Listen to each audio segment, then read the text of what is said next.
For many years, I was a good friend of Sherlock Holmes, the famous private detective. During this time, Holmes solved many unusual mysteries, but perhaps one of the most unusual was the mystery of the Speckled Band.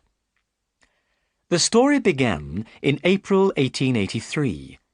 At that time, Holmes and I were sharing an apartment in Baker Street in London. One morning, I woke up very early. To my surprise, Holmes was standing beside my bed. He was already dressed. "What's happened, Holmes?" I asked. "Is there a fire?" "No, Watson," replied Holmes. "A client has just arrived. A young lady is waiting downstairs. She seems very worried and upset. I think she has something important to tell me. This could be an interesting case, Watson. That's why I woke you up." "I'll come at once," I said. I was very interested in Holmes' cases. My friend was a very clever detective. I very much admired his work. So I dressed quickly and went downstairs with Holmes. The lady was waiting in our sitting room. She was dressed all in black. Over her face she wore a veil. "Good morning, madam," said Holmes. "I'm Sherlock Holmes, and this is Dr. Watson, my friend and helper." Holmes shut the door and turned to the lady. "You're shivering, madam," he said. "You must be cold. Sit near the fire, and I'll get you some hot coffee." The lady moved nearer the fire. Then she said, "It isn't the cold which makes me shiver." "What is it, then?" "It's fear, Mr. Holmes. It's terror." As she spoke, the lady raised her veil. We saw at once that she was very frightened. Her eyes were like the eyes of a terrified animal. She was a young woman, about 30 years old, but her hair was already turning grey with worry. Holmes looked at the lady carefully. Then he leant forward and touched her arm. "Don't be afraid," he said kindly. "I'm sure we can help you. But first, please tell us your story." "Mr. Holmes," said our visitor, "I know I'm in terrible danger. Please tell me what to do." The picture sequence from the cinema has finished. You can look at it once more if you want. "I'm listening carefully," said Holmes. So the lady began her story. "My name," she said, "is Helen Stoner. My father was an officer in the Indian Army, but he died when I was a baby. After his death, my mother, my sister, Julia, and myself continued to live in India. My sister Julia and I were twins. When Julia and I were only 2 years old, my mother married again. She married a man called Dr. Grimesby Roylott. So Dr. Roylott became our stepfather." "Tell me about Dr. Roylott," said Holmes. "In the past, Dr. Roylott's family were very rich," said Miss Stoner. "But as the years went by, they lost all their money. Now, Dr. Roylott has only a large, old house and a small piece of land. The house is called Stoke Moran. I'm living at Stoke Moran with Dr. Roylott now. When my stepfather was young, he studied medicine. After he became a doctor, he went to India. That's where he met my mother and later married her." "My mother was a rich woman," went on Miss Stoner. "She had a private income. Every year she received a sum of about £1,000 from her bank. When she married Dr. Roylott, an agreement was made about this money." "What was this agreement?" asked Holmes. "If my mother died," replied Miss Stoner, "Dr. Roylott would inherit her income. After her death, he would receive £1,000 every year. But if my sister or I married, some of the £1,000 would go to us instead. We would receive part of the money." "I see," said Holmes. "After some years, we returned to England from India," continued Miss Stoner. But soon after we got back, my mother was killed in an accident. At first, all our neighbours at Stoke Moran were friendly with my stepfather. They were very happy that someone from the Roylott family was living at Stoke Moran again. But my stepfather didn't want to make friends with anyone. Whenever he went out, he quarrelled with somebody. He is a very bad-tempered man and gets angry quickly. Soon, all our neighbours were afraid of him. Didn't he have any friends at all? Asked Holmes. His only friends were gypsies, said Miss Stoner. These gypsies move round the country in bands. Dr. Roylott allows these gypsies to camp on his land. Dr. Roylott is also very fond of Indian animals. 2 of these, a cheetah and a baboon, were sent to him from India. They run around freely over his land. Everyone is terrified of these dangerous animals. So Julia and I became more and more unhappy, went on Miss Stoner. No servants wanted to live at Stoke Moran, so we had to do all the work. When Julia died— Your sister is dead, then? Asked Holmes. At once he became very interested. Yes, said Miss Stoner. She was to be married.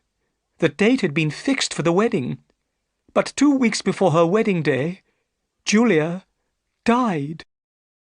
The picture sequence from the cinema has finished. You can look at it once more if you want. Holmes leant forward excitedly. Tell me exactly what happened, he said. On the night of Julia's death, said Miss Stoner, my stepfather went to his room early. Julia and I were sitting together in my bedroom. We talked until about 11 o'clock. Then Julia went to bed. All the bedrooms at Stoke Moran are in the same part of the house. They're all next to each other on the ground floor. The door of each bedroom opens into the same corridor. The windows look out onto the garden, but there are no doors or windows from one bedroom to the next. I understand, said Holmes. As Julia was leaving my room that evening, she asked a strange question. "Tell me, Helen," she said, "have you ever heard anyone whistle in the middle of the night?" "No," I said in surprise. "Why?" "Because during the past few nights," replied Julia, "I have heard a strange whistle. It's very low and clear, but I don't know where it comes from." "Remember," I said, "some gypsies are camping near the house. Perhaps it was one of them whistling at night." "You're probably right," Julia replied. "Anyway, it doesn't matter. Good night." She smiled at me and closed my door. Did you and Julia always lock your doors at night? Asked Holmes. "Yes," replied Miss Stoner. "We were afraid of the cheetah and the baboon. They're dangerous animals. We didn't feel safe unless our doors and windows were locked." "Of course," said Holmes. "Please, go on." "That night there was a terrible storm," continued Miss Stoner. "The wind was howling and the rain was beating on the window. I couldn't sleep. Suddenly I heard a dreadful scream. I knew it was Julia. I jumped out of bed and ran into the corridor. As I opened my door, I thought I heard a noise. It was a low, clear whistle. Then I heard another sound. The second sound was like metal clanging against metal. I saw that my sister's door was open. I stared at it in horror. Suddenly, Julia appeared. She was standing in the doorway. Her face was white with terror. Her eyes were staring wildly. She was swaying from side to side like a drunk person. Then she fell on the floor. Her body moved like someone in terrible pain. Suddenly, she screamed these words, "Oh, my God, Helen, it was the band, the Speckled Band." Then she fainted. At that moment, my stepfather came out of his room. He ran down the corridor to help Julia, but there was nothing he could do. My stepfather went to the village to bring another doctor, but before he returned, poor Julia was dead. How was your sister dressed? Asked Holmes. She was wearing her nightdress. In one hand she was holding a box of matches, and in the other a burnt match. So she had lit a match to see around her, said Holmes. That could be important. Was the cause of her death ever discovered? No, replied Miss Stoner. Nobody could find out how she died. Her body was not marked in any way. The doors and windows of Julia's room were locked. The chimney was built so that no one could climb down into the fireplace from the roof. Nobody could get in or out of her room. So Julia must have been alone in her bedroom. But what about her strange words? The Speckled Band, asked Holmes. What do you think she meant? I don't know, said Miss Stoner. But perhaps she meant a band of people. Gypsies were camping near the house. Many of these gypsies wear handkerchiefs on their heads. These handkerchiefs have a design of spots or speckles, so perhaps Julia was trying to describe the band of gypsies. Holmes looked doubtful. Please, go on, he said. Julia died 2 years ago, said Miss Stoner. Since her death I've been very lonely. But recently a dear friend of mine asked me to marry him. We're getting married very soon. But 2 days ago some builders arrived at Stoke Moran. The builders started to knock a hole through my bedroom wall. So I had to move out of my room and into Julia's room. I've been sleeping in her bed. Miss Stoner stopped for a few moments. Then she said, Mr. Holmes, last night I heard a terrible sound. What was that? I asked. It was a whistle, Dr. Watson. A low, clear whistle. The same sound Julia heard for several nights before she died. The picture sequence from the cinema has finished. You can look at it once more if you want. Holmes and I looked at each other in astonishment. What did you do? Asked Holmes. I jumped out of bed and looked around me, replied Miss Stoner. But it was dark and I couldn't see anything. At daylight I went to the station and caught a train to London. I knew I had to see you, Mr. Holmes. You are the only man who can help me. But I can only help you if you tell me everything, said Holmes. You have not told me everything, Miss Stoner. What do you mean? Asked Miss Stoner in surprise. Holmes did not answer. He took hold of Miss Stoner's arm and pushed back her sleeve. I saw 5 red marks on her arm. They were the marks of 4 fingers and a thumb. Somebody had held Miss Stoner's arm tightly. Your stepfather has hurt you badly, said Holmes. Miss Stoner's face became red. Dr. Roylott is a very strong man, she said. He doesn't know how strong he is. Holmes stared into the fire without speaking. I knew he was thinking hard. I need some more information, he said at last. But we must move quickly. I want to go to Stoke Moran today and examine the bedrooms there. But your stepfather must not know about my visit. Dr. Roylott has important business in London today, said Miss Stoner. He'll be away from home all day. Excellent, cried Holmes. Will you come with me, Watson? Of course, I replied. Then, Miss Stoner, we'll arrive at Stoke Moran early this afternoon. I must go now, said Miss Stoner. But I feel much happier, now that I've told you about my troubles. Goodbye. She pulled her veil over her face and left the room. Holmes leant back in his chair. Well, Watson, he said, this matter is very strange. I don't understand it, I said. Helen Stoner's sister, Julia, was alone in her bedroom. Nobody could get in or out. So how did she die? And what about the whistle in the night? Said Holmes. And the dying woman's words about the Speckled Band? I don't know, I said. Perhaps the band of gypsies— Suddenly, the door of our room was thrown open and a man appeared. He was so large that his body almost filled the doorway. His face was red and his eyes were cruel. The man stared at Holmes. Then he looked at me. "Which of you is Holmes?" he asked rudely. "That's my name," answered my friend quietly. "Well, I'm Dr. Grimesby Roylott of Stoke Moran," said the man. "I know my stepdaughter's been here. I've followed her. What has she been saying to you?" Holmes was not afraid of the large man.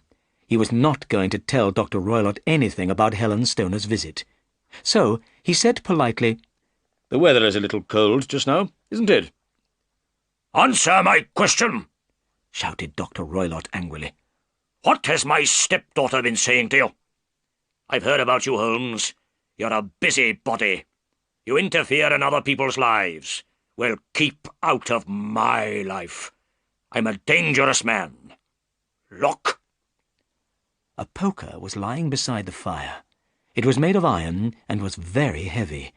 Dr. Roylott stepped forward and picked it up. He bent the poker with his huge hands. Then he threw it back into the fireplace. "I'm warning you, Holmes. Keep out of my life," he said again. Then he left the room. Holmes began to laugh. "Well," he said, "perhaps I'm not as large as Dr. Roylott, but I'm just as strong." As he spoke, Holmes picked up the poker and pulled it straight again. "Now," said Holmes, "let's have some breakfast, Watson. Then I have some business to do. I need more information." The picture sequence from the cinema has finished. You can look at it once more if you want. It was nearly 1 o'clock before Holmes returned. He looked excited. "I've been to Mrs. Roylott's lawyer," he said. "I've seen her will. This is what she wanted to happen to her money after her death. After her death, Dr. Roylott inherited all of his wife's income. But if Julia and Helen Stoner married, they would receive a large part of the income instead." "So, Dr. Roylott would lose a lot of money," I said. "Exactly," said Holmes. "But now, Watson, we must hurry. And please, bring your gun with you." We caught a train to Leatherhead, the nearest town to Stoke Moran. Then we drove along the country lanes to Dr. Roylott's house. It was a beautiful spring day. Soon we saw a large house through the trees. "That's Stoke Moran," said our driver, pointing at the house. "The quickest way to get there is through the fields. See? Where that lady is?" We saw a lady walking towards us. It was Helen Stoner. We paid the driver, and he set off back to Leatherhead. Miss Stoner hurried forward to meet us. "We have plenty of time," she said. "Dr. Roylott won't return from London until this evening." "We've already met your stepfather," said Holmes. He told Miss Stoner about Dr. Roylott's visit. Miss Stoner's face went white. "So he followed me," she said. "I'll never be safe from him." "Come," said Holmes. "Let's examine the bedrooms." We walked across the fields to the house. We saw that work was being done on one wall of the house. This was the wall of Miss Stoner's bedroom. "This is strange," said Holmes. "I can't see why this work is necessary."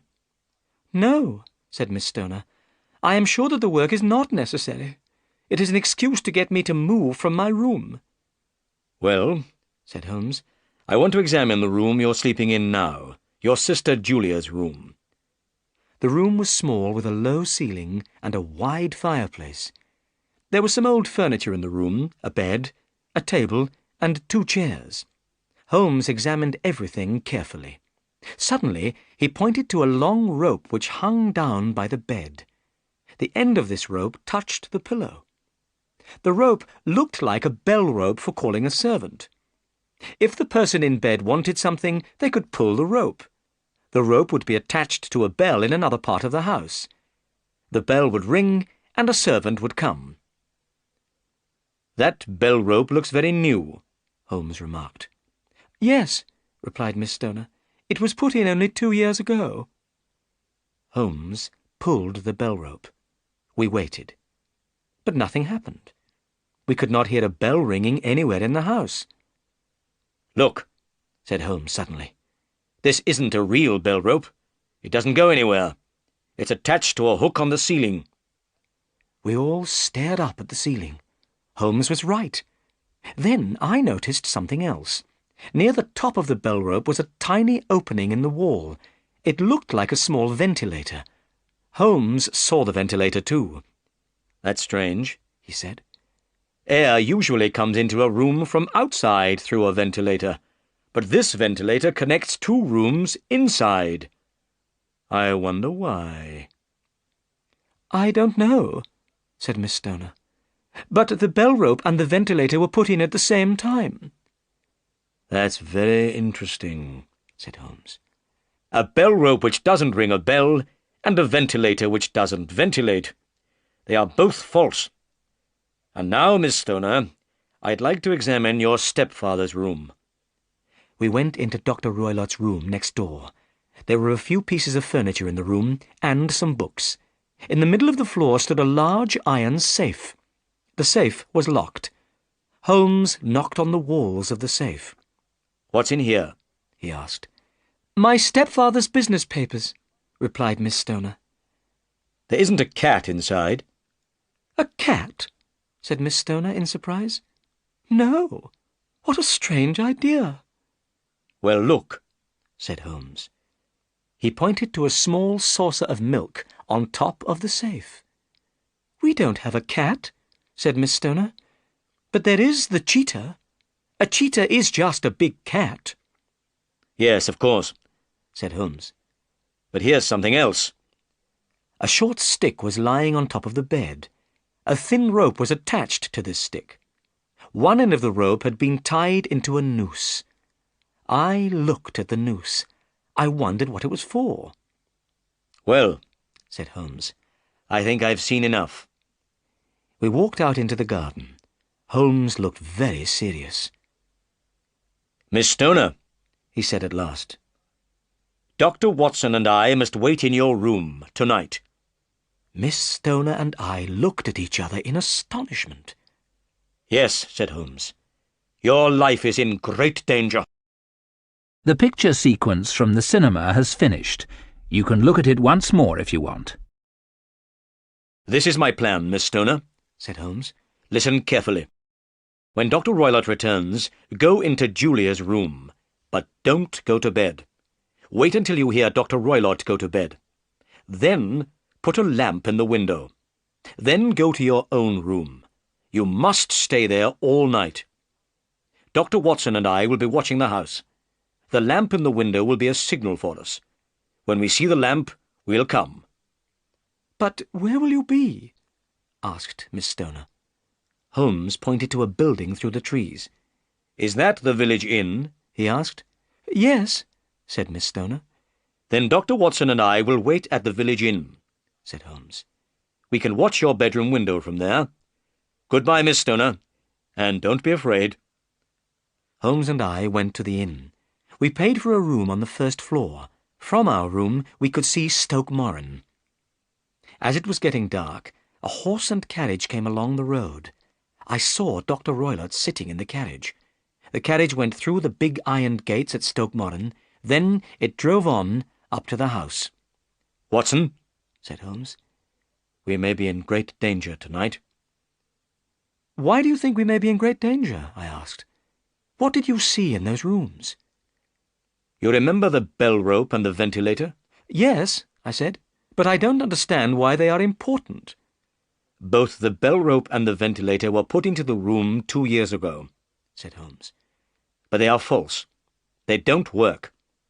And something else happened 2 years ago. Julia Stoner died."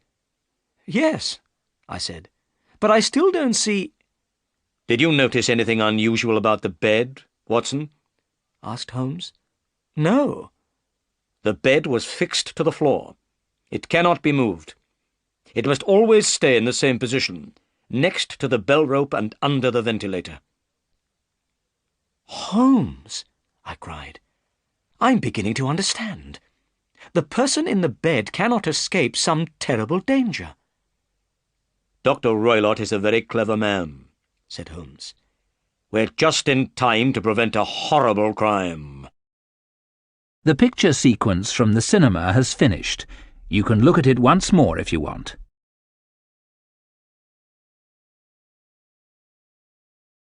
About 11 o'clock, we saw a light. It was the lamp shining from the bedroom window. Holmes jumped up excitedly. "That's our signal, Watson," he said. "Come on." We hurried along the road. The yellow light was still shining from the bedroom window. We went into the garden of Stoke Moran and walked towards the house. Suddenly, a dark shape ran in front of us. It was like a child with very long arms. But it was not a child. I felt very afraid. "What was that, Holmes?" I asked. Holmes laughed quietly. "It was one of Dr. Roylott's animals," he said. "That was the baboon." We reached the house and climbed through the window into Julia's bedroom. Holmes closed the window. Then he whispered in my ear. "We must put out the light, Watson. Dr. Roylott might see the light through the ventilator." I took my gun out of my pocket and put it on the table. Holmes had brought a long, thin stick with him. He put this stick on the bed. He put a box of matches beside the stick. I put out the lamp, and we waited. I shall never forget that terrible night. We were in complete darkness, and we knew we mustn't make a sound. We heard the bell in the village clock. It struck midnight, then 1 o'clock, 2 o'clock, 3 o'clock. Still we waited. Suddenly, I saw a light shining through the ventilator. Somebody in Dr. Roylott's room had lit a lamp. I heard someone moving about quietly. Then everything was silent again. Another half-hour passed. Then I heard a strange noise, a very soft, hissing noise. The noise was near us in the room. Holmes jumped up and lit a match. Immediately, I heard a low, clear whistle. Suddenly, Holmes began hitting the bell rope with his stick. By the light of the match, I saw his face. It was full of horror. "Do you see it, Watson?" he shouted. But I saw nothing. Holmes stopped hitting the bell rope and gazed up at the ventilator. Suddenly, we heard a dreadful cry, a cry of pain and terror. I felt cold and sick with fear. "What was that cry?" I whispered. "It means that everything is over," said Holmes. "Bring your gun, and let's go into Dr. Roylott's room." Holmes lit the lamp. Then I followed him down the corridor to Dr. Roylott's room. We knocked twice on the door, but there was no reply. We pushed the door open and entered the room. A terrible sight met our eyes. Dr. Roylott was sitting beside his safe. The door of the safe was open.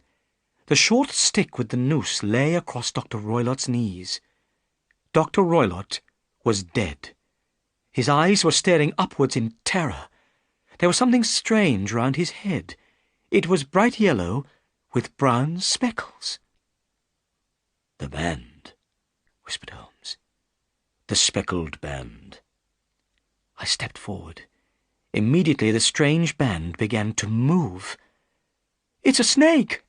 I cried in horror. Quickly, Holmes grabbed the stick with the noose on the end. He caught the snake's head in the noose. Then he threw the snake into the iron safe and closed the door. The metal door clanged shut.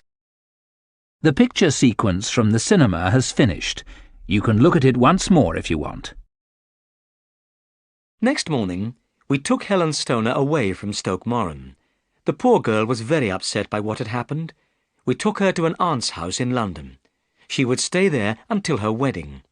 We also told the police about Dr. Roylott's death.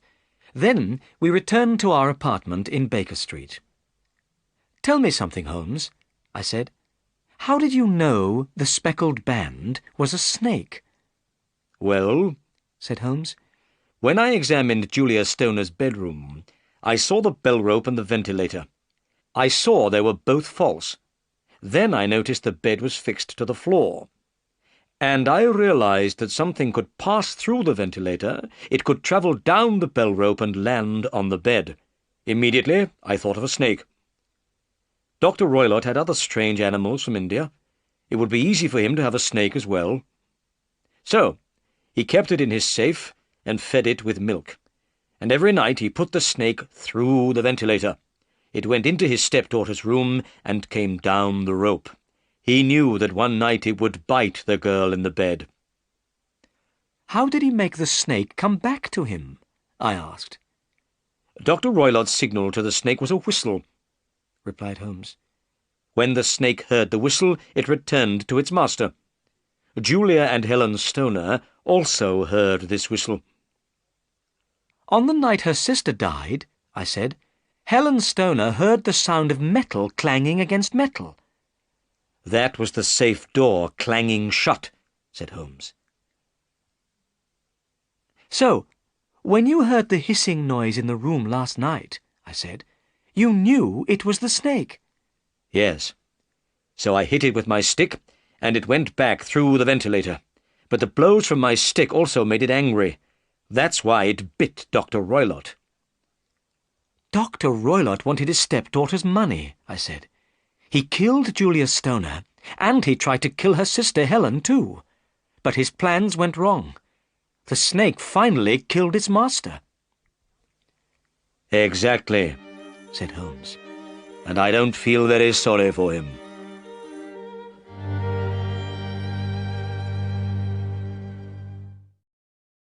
The picture sequence from the cinema has finished. You can look at it once more if you want.